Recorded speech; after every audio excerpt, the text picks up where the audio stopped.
Assalamualaikum dan salam sejahtera kepada semua penonton yang sudi menonton pada hari ini. Terima kasih kepada Pro 2, terima kasih kepada PMB sebab menjemput saya pada hari ini. Walaupun anda mungkin tak suka tengok muka saya, tapi saya nak pesan satu, ujung talk saya ni dia ada kuis. Dalam kuis tu dia ada soalan yang senang dan ada hadiah.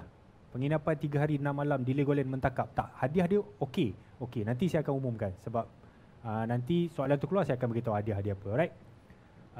Selamat datang. Pada yang tengah tengok tu, ajaklah member share semua tengok live ni, right? Okey. Saya intro diri saya sendiri dululah. Okey. Nama saya AJ Abang Japar. Saya daripada Mekanika Malaysia. Kalau anda minat kereta, motor, kapal selam, motorbot, helikopter, pesawat, semua yang berenjin, anda mesti tahu Mekanika Malaysia. Sebab kita orang start buat website since 2013. Bulan depan menyambut ulang tahun yang ke-10. Kalau tak pernah dengar Mekanika tu, kesianlah kat kita orang. Okay, alright. Kita orang start ni 2013 macam tu lah, alright. Saya nak cerita sikit latar belakang saya lah, because tajuk kita hari ni pun ke mana hala tuju. Jadi saya boleh anggap yang student-student yang tengah menonton ni mungkin belum ada impian, belum ada cita-cita, tak tahu nak ke mana ni. Jadi sila tonton video ini sampai habis. Mungkin memberi sedikit manfaat kepada anda lah, right? Okay, sedikit background saya. Saya macam manusia normal yang lain, lahir ke bumi, sekolah. Lepas tu cuma saya sekolah menengah, saya sekolah agama. Daripada sekolah agama tu saya tak sambung ke jurusan agama, sebaliknya saya masuk ke jurusan kebangsaan balik. Saya ambil STPM because masa tu yang nak sekolah agama tu mak bapak saya yang suruh. Pasal kakak saya dulu minta tak dapat, jadi dia suruh saya. Jadi saya favor jugalah masuk sekolah agama. Selepas tu saya ambil STPM. Dalam STPM ni sebenarnya saya seorang yang suka berniaga. Saya memang suka niaga, cari duit sendiri, kerja sendiri kan. Daripada sekolah pun saya dah belajar jual burger, tolong pakcik saya dekat kedai apa semua kan. Cumanya dari segi belajar macam tak boleh pergi. Dia belah matematik tu memang tak boleh pergi. Tapi saya sambung juga ke universiti, saya ambil jurusan social science, sastra dan social science. Sebab itu je jurusan yang saya boleh masuk. Hidup ni sebenarnya, adik kena ingat, kita kadang-kadang kita ada pilihan A dan B. Sama ada kita nak pergi dengan pilihan yang sebenarnya kita tak pilih yang B ni, kita nak yang A. Kalau kita lepaskan yang B, mungkin kita akan terlepas A dan B. Kalau kita ambil yang B, mungkin kita akan sampai ke A. Cuma dia lambat sikit, laluan dia tu jauh sikit. Jadi saya rasa itu mungkin telah ditetapkan oleh Allah SWT lah. Okey, di universiti selain daripada belajar tentang core yang kita minat, kalau belajar minor pun, minor paper pun kita mesti boleh ambil kelas-kelas perniagaan dan sebagainya lah. Dan yang penting belajar dekat universiti ni adalah tentang exposure. Walaupun education tu, knowledge tu satu benda yang penting, bila kita sekolah kita tak bercampur sangat dengan bangsa-bangsa lain, golongan-golongan yang lain ya. Jadi bila kita masuk universiti kita akan campur dengan bangsa Cina, India, Mat Salleh, Pak Arab apa semua kan. Jadi exposure, PR, networking kita akan jadi bertambah baik. Alright. Lepas tu saya graduate tahun 1999. Selepas saya graduate 99 tu, saya kerja bank. Okey, selepas saya STPM, sebelum masuk U pun saya dah kerja bank. Masa tu dah pegang duit banyak apa semua, tak nak sambung belajar, tapi yalah sebab rezeki kita dapat, kita sambung belajar. Selepas graduate, saya masuk kerja bank balik. Tapi nampaknya minat saya bukan kat situ. Kerja dia dalam industri korporat macam ni, dia pressure, gaji okey, environment okey, cuma minat saya tak ke situ. Sehinggalah sampai satu hari tu saya nampak satu majalah kereta nama dia, majalah modifikasi. Jadi saya beli majalah tu, saya baca, saya memang minat kereta dan motor. Jadi bila saya baca 10 yang dia tulis tu 9 salah kan. Jadi macam kita rasa bertanggungjawab, kena betulkan ni kan. So saya apply kerja kat situ, dapat, dan saya berhenti kerja bank. Gaji like 30%, 40% daripada gaji dekat bank. Tapi sebab saya memang naturally saya suka berniaga, saya tahu saya akan buat side income. Masa tu sekitar tahun 2000 macam tu lah. jual barang. Masa tu, zaman tu tak ada mudah, tak ada marketplace, tak ada apa semua. Jual dekat eBay, saya dah belajar main eBay. Lepas tu jual dekat forum-forum masa tu, barang kereta, barang kamera, macam-macam lah. Dan dalam masa yang sama juga, saya cuba simpan duit dan kumpul untuk set up business. Sebenarnya kalau nak kira berapa bisnes saya buat, mungkin boleh dah tebal kamus lah kot. Banyak. Saya start dengan buka kedai dobi, lepas tu kedai makan, grooming center, car wash. Tapi Alhamdulillah, melingkup semua. Melingkup sebab kita buat passion tapi kita tak ada ilmu, kita tak ada pengalaman. Mula-mula masa yang melingkup-lingkup semua tu, kita macam memang frust lah, kita rasa macam down kan. Tapi itulah, down jangan lama-lama, down sekejap cukup lah. Tak apa, kita sedapkan hati. Sebenarnya apa yang kita gagal tu, kerugian tu adalah tuition fee. Kalau kita nak masuk, ada orang yang meniaga tapi dia tak masuk universiti, dia tak bayar yuran universiti. Universiti pun mahal juga, ratus-ratus ribu juga kan. So kerugian tu adalah tuition fee untuk kita kutip pengalaman supaya kita jadi orang yang lebih pandai. Kemudian sekitar 2005-2006 saya try buat bisnes-bisnes lain, engineering, maintenance. Yang itu bergerak dan jalan sampai sekarang. Waktu saya buat bisnes tu pun saya masih bekerja menulis di majalah kereta tadi lah. Sehinggalah saya perasan transformasi teknologi. Boleh bayangkan internet masuk sekitar tahun 97-98 lah, dial up 1515 sampai ke streaming apa semua. Bila internet laju, segala jenis teknologi, telefon, iPad, komputer semua laju, orang dah tidak lagi membaca. Tak ada buku dah, tak ada majalah, surat khabar semua dah tak laku apa semua. Majalah print masa peak dalam 80,000, 90,000 naskah sebulan. Boleh hidup jual majalah je tanpa jual iklan.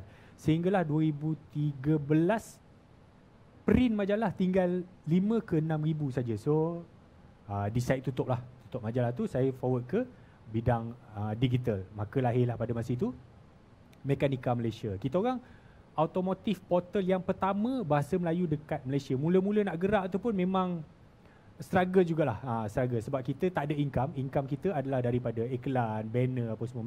Memang struggle. Sehinggalah kami berjaya mengangkat sikit-sikit sampai 2020.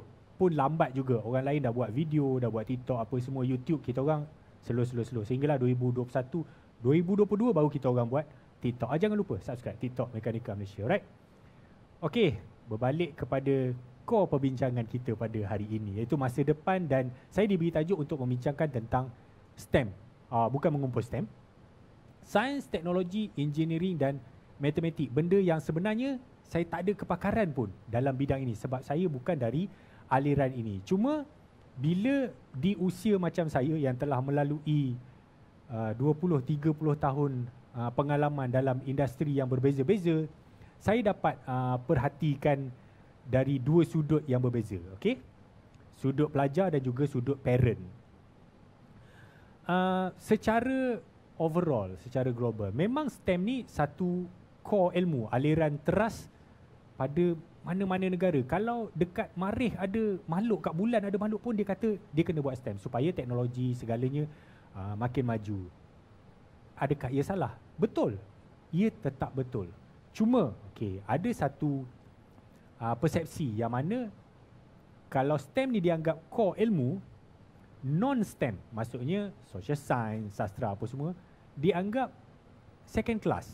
Yang ini tak tepat. Yang ini sangat tidak tepat lah.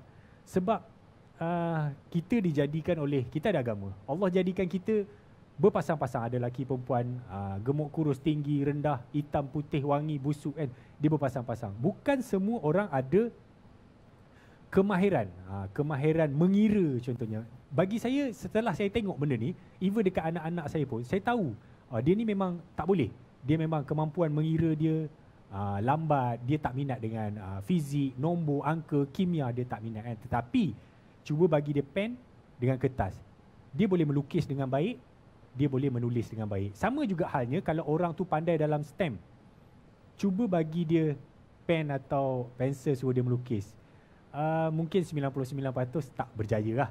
Sebab Allah dah jadikan bentuk-bentuk manusia tu begitu. Jadi saya percaya dekat luar sana, contoh adik-adik kita yang mungkin sekarang dia sendiri tak tahu sebenarnya nak jadi apa. Sebab sekarang zaman kita membesar, zaman anak-anak sekarang, anak-anak saya membesar dengan zaman kita dan bapa kita, dia lain. Orang tua kita dengan kita dekat, dia masih dekat. Tapi teknologi yang ada sekarang, budak didedahkan dengan terlalu banyak benda. Daripada benda yang baik sampai benda yang tak baik. Itu yang menyebabkan budak-budak ni dia keliru, dia celaru, dia tak tahu nak ke mana. Dah tanya anak saya pun, dia kata 5 pun dia tak tahu tahun depan nak pergi mana apa semua kan. Jadi kalau anda dalam satu aliran yang betul-betul ni, sebab jiwa sendiri memang nak pergi dekat STEM. Nak masuk sangat ni, nak masuk sangat. Sekali tak dapat. Tak dapat. It's okay son, it's okay. Tak mati. Dunia ni belum kiamat. Banyak lagi peluang lain. Buka mata luas-luas, buka internet, boleh tengok ada banyak peluang lain dalam dunia. Keputusan bukan boleh dibuat hari ini. Maksudnya umur 18 tahun, 20 tahun dah rasa macam menyesal. Saya umur 25 tahun, kereta pun tak beli lagi, kerja pun tak tetap. Sabar. Saya umur 50 tahun azar pun tak boleh bayar lagi. Relax. Kejayaan orang ni pace tak sama. Jangan suka compare. Compare bagus kalau kita nak motivasi. Tengok Khairul Aming, wah satu hari nak jadi macam ni, belajar tinggi, cakap pandai kan, apa semua kan, berjaya bisnes apa. Motivasi tu bagus, tapi jangan compare nak macam ni lah, kilang 2-4 juta. Tak, compare kalau kejayaan, kalau nak rasa buat perbandingan tu, buat perbandingan dengan diri kita sendiri. Di mana kita 5 tahun lepas, di mana kita 10 tahun lepas. Macam Alza tak habis bayar lagi, tak apalah, 5 tahun dulu saya pakai klisa je, okey lah. Satu kemajuan. Jadi pace setiap orang dia tidak pernah sama. Allah dah jadikan macam tu. Kejayaan orang ni dekat mana, kejayaan orang ni dekat mana. Okey.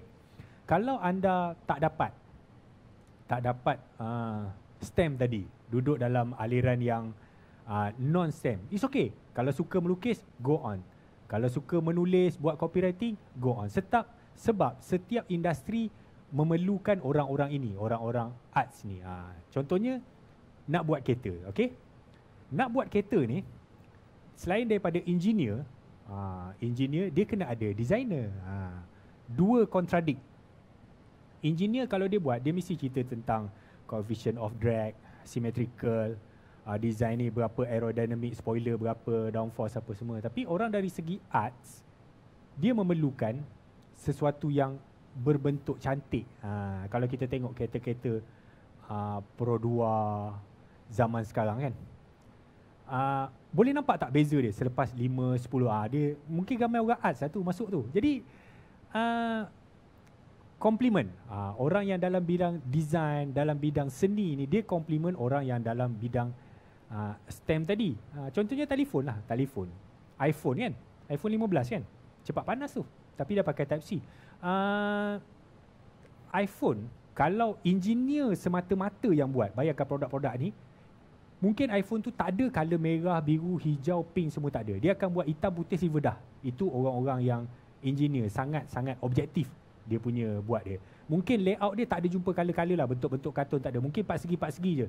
1, 2, 3, 4. 1 tu untuk internet, 2 WhatsApp, apa, lebih kurang macam tu lah. Ini orang-orang dari bahagian STEM. Nampak tak keperluan STEM dan non-STEM ni untuk complement each other. Dan andai kata nak sangat juga belajar dalam STEM ni, tak dapat, tenang, bukan esok kena hukuman mati pun. Tengok dunia ni dengan lebih luas. Cuba tengok contoh-contoh manusia yang sukses, yang berjaya. Elon Musk, okey? Kita sebut pasal Elon Musk, mungkin orang cerita pasal Tesla. Elon Musk ni cakap pun dia tak lancar cakap dia, tapi otak dia bijak lah. Orang akan bercakap tentang Tesla, tapi kejayaan sebenar dia bukan dekat Tesla. Dia memang graduate ekonomik dan fizik, tapi kejayaan sebenarnya masa dia dapat jual PayPal kepada eBay. Yang tu dia dapat, kalau tak silap saya, 1.3 USD billion. Masa tu dia invest sampailah dia jadi dekat Tesla sekarang. Jeff Bezos, kenal tak Jeff Bezos? Toke gas dekat Kemaman. Bukan. Jeff Bezos, dia graduate electrical engineering dan komputer. Sekarang jadi apa? tokegas. Tak, dia jadi tycoon e-commerce dekat Amazon. Itu e-commerce yang terbesar di dunia. Tak ada kaitan pun dia punya graduate. Jadi apa yang kita belajar, apa skills yang kita ada, dia tidak menentukan jurus apa yang akan kita berjaya masa depan. Sebab the next 10 years, the next 20 years, kita tak tahu apa yang berlaku. Waktu saya tahun 2000 pun kita tak tahu internet boleh ada dekat phone pun. Sebab dulu kita kena pakai kabel. Dulu generasi sekarang tak tahu yang SMS kena bayar 10 sen satu mesej. Bayangkan kalau kita WhatsApp tu kena bayar 10 sen. Mau 16,000 bil telefon sebulan kan. Tapi that's it. Teknologi berkembang. Tengok lagi contoh macam Jack Ma. Kenal Jack Ma tak? Saya Google sebenarnya. Okay. Dia graduate Bachelor Arts, majoring dalam English. Sekarang dia jadi tycoon Alibaba. Maksudnya platform e-commerce China yang terbesar, dia dekat situ. Padahal Bachelor of Art je. Patut dia kena whatever, tarian naga ke apa benda kan. Tapi dia berjaya kan. Sebab mungkin minat dia kat situ. Kalau tidak berjaya dalam STEM, it's okay. Kalau kita tengok contoh lain lah, dekat Itali ni, bila kita cakap pasal engineering firm, syarikat-syarikat kereta memang banyak lah. Lamborghini, Ferrari, Pagani. Tapi dia bukan itu je. Dia ada berpuluh atau mungkin beratus coach builder ataupun design firm. Contohnya dia ada Ital Design, dia ada Pininfarina, Giugiaro, ada Modena Design. Ini semua yang memerlukan aliran-aliran non-STEM. Maksudnya designer. Belajar rajin-rajin, mana tahu nanti boleh bekerja dengan Pagani ke, boleh kerja dengan Lamborghini ke, bahagian design kan. Jadi kalau saya boleh bagi sedikit motivasi kepada anak-anak di luar sana kan. Jadi bila kita nak tetapkan satu benda tu, kita kena ada impian ataupun matlamat apa yang kita nak buat. Contoh kita nak jadi designer dekat Pro 2 sebab nanti nak jumpa CEO Pro 2 nak cakap nak buat sports car, coupe, rear wheel drive, whatever. Tetapkan impian. Nak jadi macam Horacio Pagani buat kereta Pagani Zonda. Nak jadi Christian von Koenigsegg nak buat kereta nama sendiri, Koenigsegg. Bila bangun pagi tu tetapkan kita punya impian tu, sebab impian-impian ni lah yang akan membuatkan kita semangat untuk bangun pagi, untuk meneruskan hidup dan untuk kejar impian kita tadi. Dan mungkin untuk ibu bapa lah, saya suka berkongsi benda ni, tapi ini mungkin pandangan peribadi saya. Nak terima boleh, tak terima pun saya okey je. Dunia kita sekarang tak sama dengan dunia anak kita. Dia gap ni, walaupun gap tu 20 tahun, sebenarnya kita dengan bapa kita tu lebih dekat. Dari segi teknologi, dari segi environment, persekitaran, apa semua kan. Dulu mak ayah dia senang. Nak jadi apa? Seorang nak jadi doktor, jadi engineer, jadi pilot, professional kelas A. Okay? Tapi sekarang dah jadi berubah. Skill-skill begitu dah banyak berubah. Jadi maksudnya anak bukan sahaja perlukan knowledge semata-mata, dia perlu ada skills, kemahiran. Kalau nak paksa juga, anak tu tak boleh. Dia tak boleh. Anak tu dia memang tak nak. Dia tak ada capacity pun untuk follow STEM tadi. Please jangan paksa. Kena ingat, non-STEM tetap akan complement STEM. Sebagai ibu bapa ni kan, kita patut support apa yang anak kita minat. Jangan paksa dia nak jadi begitu begini. Dan sekali lagi minta maaf, kadang-kadang ada orang tua, parent ni, dia suruh anak dia, oh yang ni masuk tafiz, yang ni masuk tafiz. Semua anak hantar tafiz. Hantar tafiz tu bagus sebenarnya, tapi tujuan tafiz tu sendiri sebab dia nak nanti senang doa dia masuk syurga. Sebenarnya mak bapak lah yang kena ibadah kuat-kuat, tak apa, anak yang kena bertanggungjawab nak masuk syurga. Sama je nak suruh anak jadi pilot kan. Oh, paksa anak jadi pilot. Sebenarnya kalau bapak tu umur 50 tahun, ambil je lah lesen belajar jadi pilot. Pilot boleh umur sampai 65 tahun. Kita tidak hidup sampai 100 tahun pun nak tengok anak tu membesar. Nak tengok dia membesar sampai 100. Tak. Kita happy sebab dia jadi apa yang kita nak. Tapi dia sebenarnya tak happy. Kita dah mati nanti, dia menghadap yang tak happy tu nanti sampai ke tua. Itu benda yang tak bagus. Alright? Okay, dia orang pun dah queue nampaknya, masa tidak mengizinkan kita. So saya rasa saya akhiri dengan wabillahi taufiq wa hidayah. Assalamualaikum. Tak, ada kuis dekat sini, ada soalan yang saya akan bacakan kat sini. Anda dengar baik-baik Ini memang soalan yang paling susah sekali sepanjang saya hidup. Ya ampun, susah betul soalan ni. Okey, soalan pertama. Apakah maksud STEM? A. Sains, Teknologi, Environment, Mechanical. B. Sejarah, Tom Cruise, Geologi, M. Daud Kilau. C. Sains, Teknologi, Engineering dan Matematik. D. Sastra, Teknologi, Endgame and Systematic. Cuba teka.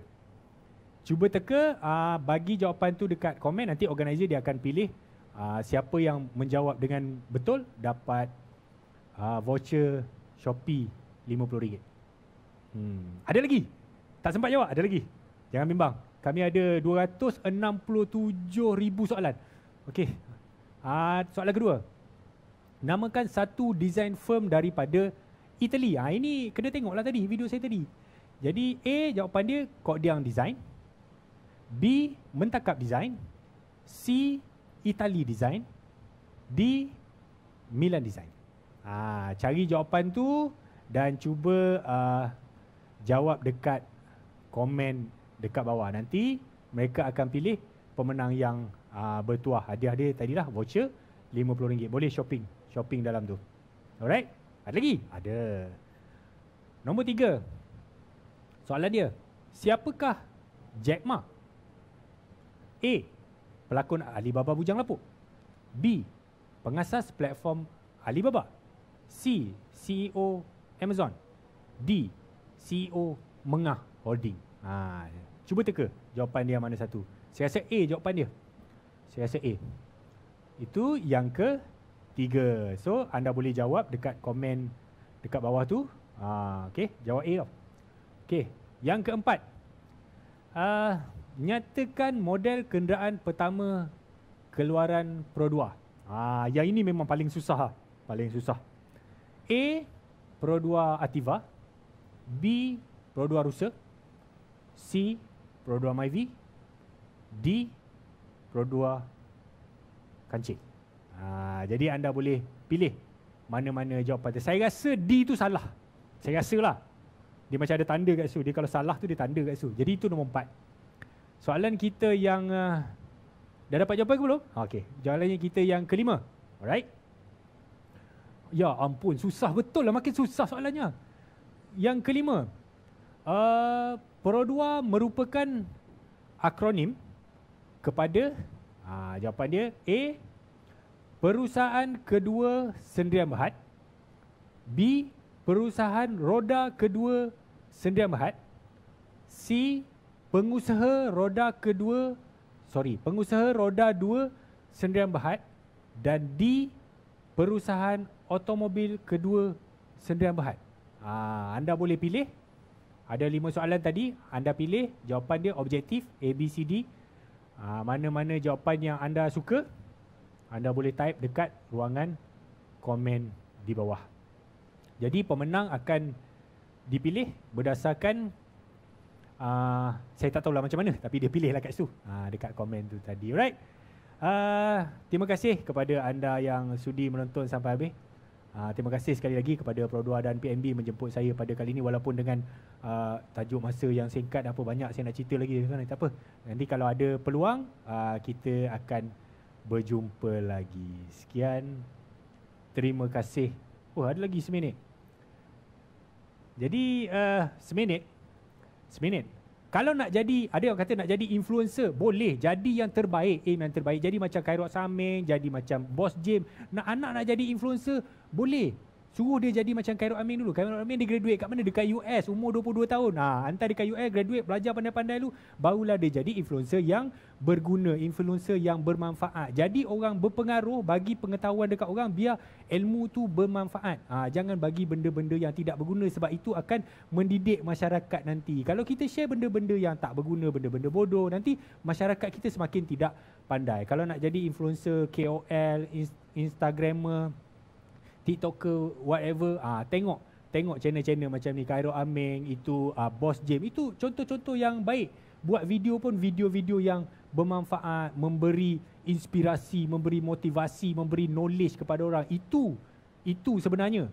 Itu sebenarnya kalau kita nak jadi influencer. Boleh. Kalau anak anda nak jadi macam tu, insya-Allah boleh.